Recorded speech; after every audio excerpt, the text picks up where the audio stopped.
Hola chicos, ¿cómo están? Buenas tardes. Acá nos reencontramos en esta nueva etapa con los queridos sexto año, con muchísimas ganas de verlos. Cada día falta menos seguramente. Mientras tanto vamos a seguir con esta metodología y con algunas otras posibilidades.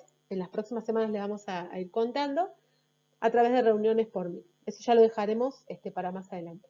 Mientras tanto, les proponemos en esta segunda etapa empezar retomando lo que habíamos comenzado a trabajar en las últimas semanas antes del receso. Bien, terminamos con la unidad número 1, con la parte de pH y acidez y comenzamos con las reacciones de óxido-reducción. Las últimas clases trabajamos desde apuntes, ¿sí? Con textos un poco más complejos para que ustedes puedan inferir cosas, deducir determinadas cuestiones a partir de los textos. Y esta semana lo que vamos a hacer es darle un poquito de forma, organizando toda esa información que les fuimos adelantando sobre estas nuevas reacciones de óxido-reducción. Bueno, lo primero que tenemos que recordar es qué sabemos sobre estas reacciones. Lo primero que sabemos es que son reacciones en donde hay especies que cambian el estado de oxidación. Yo pongo acá que hay dos especies que cambian el estado de oxidación. Eso es una simplificación que vamos a usar nosotros con ustedes este año. En realidad puede haber más de dos, o puede haber una única especie que cambie, pero que cambie de dos formas. Por un lado que gane electrones y por otro lado que también los esté perdiendo.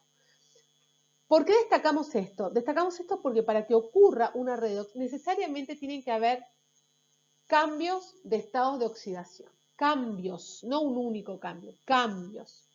Es decir, una especie tiene que estar ganando electrones y la otra, o la misma, pero en otras condiciones, debe estar perdiendo. Bien, nosotros analizaremos situaciones donde son dos especies distintas las que están modificándose. Una de esas especies va a perder electrones. Se dice que esa especie se oxida. La otra especie gana los electrones y se dice que se reduce. Es muy importante que estas dos situaciones que se dan ocurran simultáneamente y eso da lugar a una redox, a una reacción de reducción y oxidación, ¿sí? Salen de las mismas palabras de reducción y oxidación. Tiene que ocurrir necesariamente de forma simultánea. ¿Por qué? Porque todos los electrones que una de las especies está perdiendo, los está ganando la otra. ¿Está bien? No puede ocurrir, por ejemplo, esta reacción de oxidación solita porque los electrones no pueden quedar sueltos en un vaso. ¿Está bien? Yo no puede estar oxidándose a alguien y esos electrones quedar liberados, liberados. ¿Está bien? Tiene que haber otra especie que los esté aprovechando para cambiar su propio estado de oxidación. Es por eso que ocurren siempre de manera simultánea.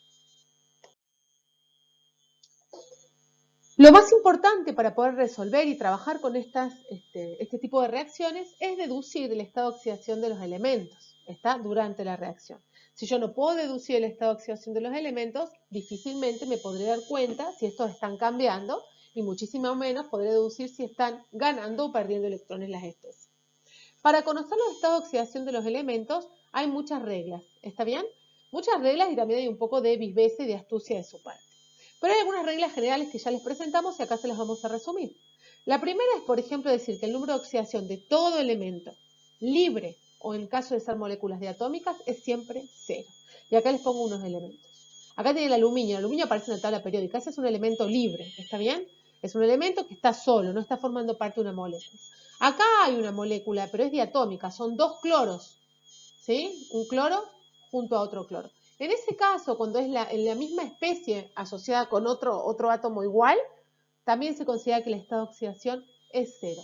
¿Cuándo no va a ser cero el estado de oxidación? Y bueno, cuando esté formando enlaces, ya sea iónicos o covalentes, con otra especie distinta. ¿Bien? Hay algunos elementos que actúan siempre con el mismo estado de oxidación, o vamos a decir casi siempre para ser un poquito más respetuosos. Uno de ellos es el oxígeno, que actúa por lo general con estado de oxidación -2, exceptuando los superóxidos y los peróxidos, que son compuestos que todavía no conocen ustedes y los vamos a presentar un poquito más adelante. Así que por lo pronto, cuando uno encuentre cualquier especie con oxígeno, ya sea una sal, un óxido, un hidróxido, un oxoácido, bueno, todas las que hemos visto hasta el momento, el estado de oxidación de esa especie será siempre -2. Lo mismo pasa con el hidrógeno. El hidrógeno casi siempre es +1. Casi siempre. ¿Cuándo no es +1? Bueno, solamente tiene estado de oxidación -1 cuando tengo hidruros metálicos, ¿sí? Acá tengo una especie que es un hidruro metálico, ¿ven? El metal es el sodio, pues está escrito adelante, y ahí sí el hidrógeno es menos 1. Excepto esas especies que se las destacaremos si en algún momento las usamos, en todas las otras que conocemos hasta el momento, ácidos, hidrácidos u oxoácidos, hidróxidos, sales, en todas esas otras especies, el hidrógeno tendrá estado de oxidación. Los metales, bueno, los metales son fáciles de deducir porque son las famosas valencias, sus estados de oxidación, ¿sí? Por ejemplo, ahí tengo el magnesio en el sulfato de magnesio y el magnesio es más 2. Y si no lo sé, fijo en la tabla periódica, ¿está bien? El hierro puede estar más 3 o más 2. En este caso, sé que es más 3 porque, bueno, en los hidróxidos veo que tengo el estado de oxidación ahí, ¿bien? El potasio solo más 1, es el grupo 1 de la tabla periódica, ¿bien? O sea que son los más sencillos de deducir. El número de oxidación de los halógenos en los hidruros siempre es menos 1, excepto el azufre, que es menos 2. Si se acuerdan, los halógenos son el grupo 17 de la tabla periódica: iodo, cloro, bromo, flúor, ¿está bien? Siempre son menos 1, excepto el azufre, y acá se da bien, que es menos 2. ¿Bien? La carga total de la molécula neutra es 0. Eso se llama principio de electroneutralidad y lo venimos viendo desde que ustedes aprendieron a escribir las primeras moléculas neutras, allá por tercer año. ¿Está bien? Ese principio que dice que si yo sumo las valencias, entre comillas, en realidad los números de oxidación de los átomos que la forman, la suma debe dar 0. Fíjense, si lo digo así parece medio raro, pero si lo escribo así se van a dar cuenta. Supongamos que tengo ese compuesto y quiero saber el número de oxidación de la X, del elemento X. Bueno, si yo sé el del oxígeno, que es menos 2, y tengo 3 oxígenos, en total aportan menos 6 de carga. El hidrógeno es más 1, y si tengo 2, como en este caso, aportan más 2 de carga. En total, los oxígenos y los hidrógenos aportan menos 4 de carga. Por lo tanto, el elemento X en esta molécula tiene que ser necesariamente más 4, ya que la molécula es una molécula neutra. Esto lo usamos muchísimas veces. Sé que no les va a sonar extraño, pero a veces cuesta recordarlo. Por eso se los presentamos nuevamente acá.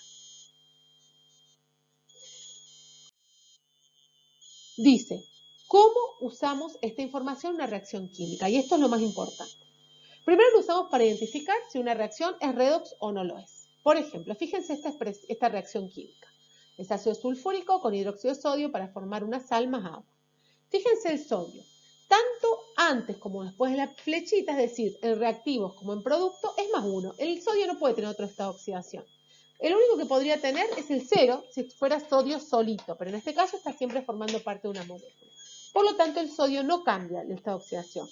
El hidrógeno y el oxígeno tampoco lo hacen, tampoco lo hacen, y el azufre es más 6 si lo deducen, como les recordé recién con el principio de electroneutralidad. Por lo tanto, esa no es una reacción redox. Miren esta otra. En esta otra, ¿ven que hay elementos que están solitos? Tanto el zinc acá como el cobre, ¿sí? Bueno, entonces eso están cambiando el estado de oxidación. El zinc particularmente está pasando de 0 a más 2 y el cobre también está pasando de más 2 a 0. Por lo tanto, la primera no es una reacción redox y la segunda sí lo es. ¿Bien? ¿Para qué otra cosa vamos a usar esta información, es decir, la oxidación? Y bueno, lo vamos a usar para definir cuál es la especie que se está oxidando, es decir, que está perdiendo electrones, y cuál lo está ganando. Voy a escribir otra vez la reacción redox que recién aprendimos. El cobre lo voy a escribir abajo como una hemireacción. En esto vamos a enfocarnos en la próxima clase. Fíjense, está pasando de más 2 y si gana 2 electrones pasa a ser 0, que es el estado de oxidación que tienen los productos. Está ganando electrones. ¿Ven que está del lado de los reactivos los electrones? Al zinc le ocurre exactamente lo opuesto. El zinc está pasando de zinc 0 a zinc más 2. Entonces puedo observar que estoy perdiendo electrones. ¿Bien? En la primera hemireacción, que así se llaman estas reacciones parciales, está ocurriendo una reducción, porque la especie, cobre 2 más, gana 2 electrones para transformarse en cobre 0. En el segundo caso estamos viendo una oxidación, porque el zinc, con esta oxidación 0, el zinc metálico, está perdiendo 2 electrones para transformarse en un zinc más 2 en producto. ¿Bien? Con esto en mente le vamos a pedir que repasen los ejercicios de las 2 últimas clases antes del receso y que registren en la carpeta, si no lo han hecho anteriormente, todas estas reglitas para deducir el estado de oxidación de los distintos elementos. Una vez que hagan eso, le vamos a pedir que se dirijan a la tarea, donde tienen dos actividades muy simples que aplican solamente estos conceptos que trabajamos hoy. Las van a resolver en su carpeta, no las van a subir al aula virtual y luego las van a corroborar con el documento de autocorrección que también les vamos a adjuntar en esta clase. ¿Bien?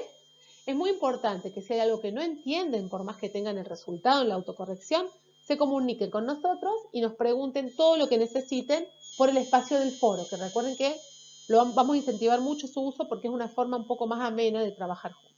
¿Bien? Bueno, chicos, espero que sigan muy bien, que todavía les quede un poquito de paciencia y nos vemos la clase que viene. Un abrazo grande para todos.